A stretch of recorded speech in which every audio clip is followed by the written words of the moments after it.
Hello everybody, welcome to Awesome Rusty Bucket. Subscribe to the channel if you have not already and drop a like on this video. It only takes 1 second and makes a massive difference in how the video performs in the YouTube algorithm. Also, by the time this video comes out, we will be live streaming our podcast pretty soon, roughly around the same timetable, unless this goes out later than I intended. 4:30 Eastern Standard Time. I'm going to be talking with Alex Hoops, another NBA YouTuber, as well as Rudy, about our conference finals predictions, as well as some of the rumor stuff that's been happening lately, including what we're going to talk about in today's video. So go check that out. It would be much appreciated. But what we are going to talk about in today's video is the Portland Trail Blazers, who are apparently looking to shop the number 3 overall pick, which they just got because the lottery was the other day. If you're curious what I think about Wemby to the Spurs, that is going to be another video on this channel.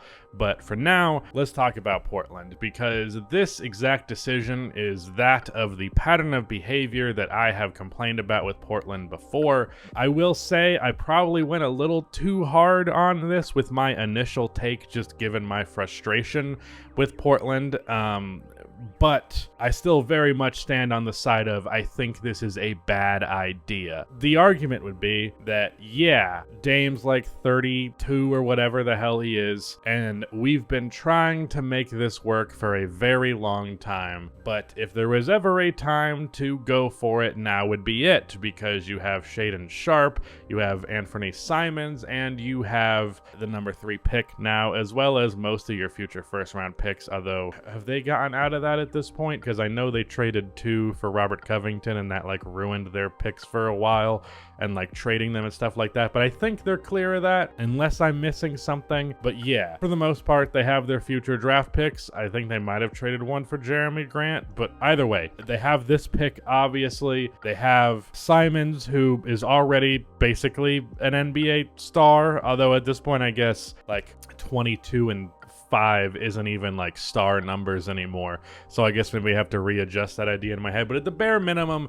Anthony Simons can play like a star in the NBA, and I think projects to be that.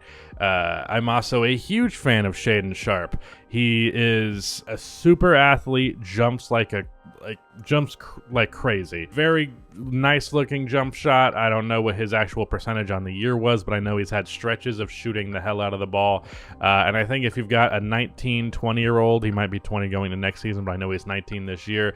Someone that young, that athletic, with that jump shot and a good NBA body, you gotta believe that guy's probably gonna be pretty good if developed even kind of well.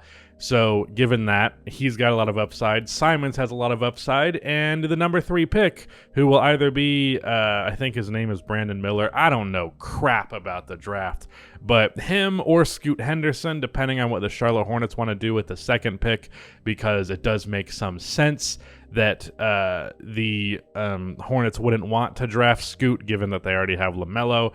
But, you know, the Warriors drafting for fit is the reason why the Hornets got LaMelo in the first place, so maybe they'll take that as a lesson learned and not do that. But also, it's not as though the Hornets have made good decisions the past couple of years. So whatever, whether it's Scoot, whether it's Miller, whoever it may be, this draft has very good players in it. This is one of the better drafts in recent years as far as I am aware, and to me, giving up the 3rd pick for Dame, who's getting older by the day, when you already have such a great foundation for your future with Simons, with Sharpe, and then with that 3rd pick, you combine those 3 things. You combine the fact that you have most of your future picks, if not all of them. I probably should have looked that up before I started this video, but whatever.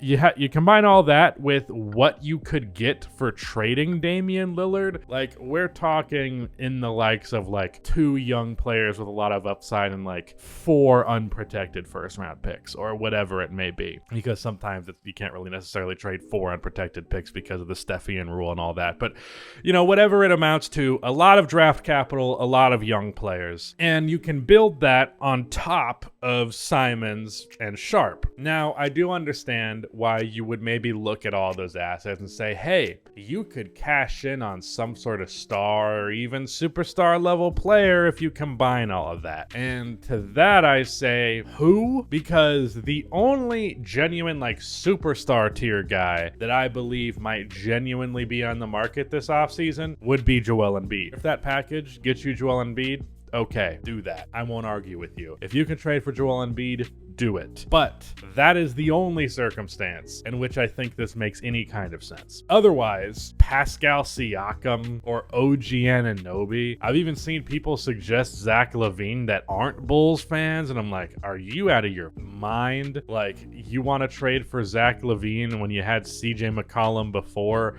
and all Zach LaVine is a worse decision-making CJ McCollum who's a little bit more athletic and doesn't even use it. I don't know how much I want to stick with that actual comparison, but the point is, not some excellent tier of player. You have to get a superstar caliber guy, as far as I'm concerned, to really turn this team around while giving up those assets. Because otherwise, let's say you trade for Pascal Siakam and you give up a bunch, you're not really going to have a ton of assets to actually build a good team around Pascal and Dame, whoever it may be. If it's not Joel Embiid, frankly, I just don't see this route being good. And the thing is, like, okay, even if you do take this like very, not best case, but like a very good chance, like let's say it's Pascal, you also get OG, and then like you fill out the bench with a couple of guys who can actually be actual rotation players in a postseason, where is that team going really? Like, let's be honest with ourselves here. Is Damian Lillard and Pascal Siakam a championship duo? Let's be real. They're not. They just aren't. So you're going for this very extreme long shot versus if you trade Damian Lillard, you will get a treasure trove of assets, and you've already built yourself up a very good future to begin with. To me, yeah, there is some appeal to the outcome of not trading Dame and just trying to, use your assets to win as much as you can now. I understand why you'd want to do that, especially given that you've spent the last decade trying to do that. But I'm telling you, the best possible outcome out of all of these scenarios is you trade Dame. That's the best outcome. It just is. And I understand if you're a Portland fan and you don't want to do that, but to me, as an outsider looking in, it seems like the most logical decision to make, and I just don't get how they can continue to be like, okay, we're gonna try and build a championship contender around Damian Lillard. How many fucking years have we seen that report after the Blazers either lost in the first round or didn't make the postseason at all?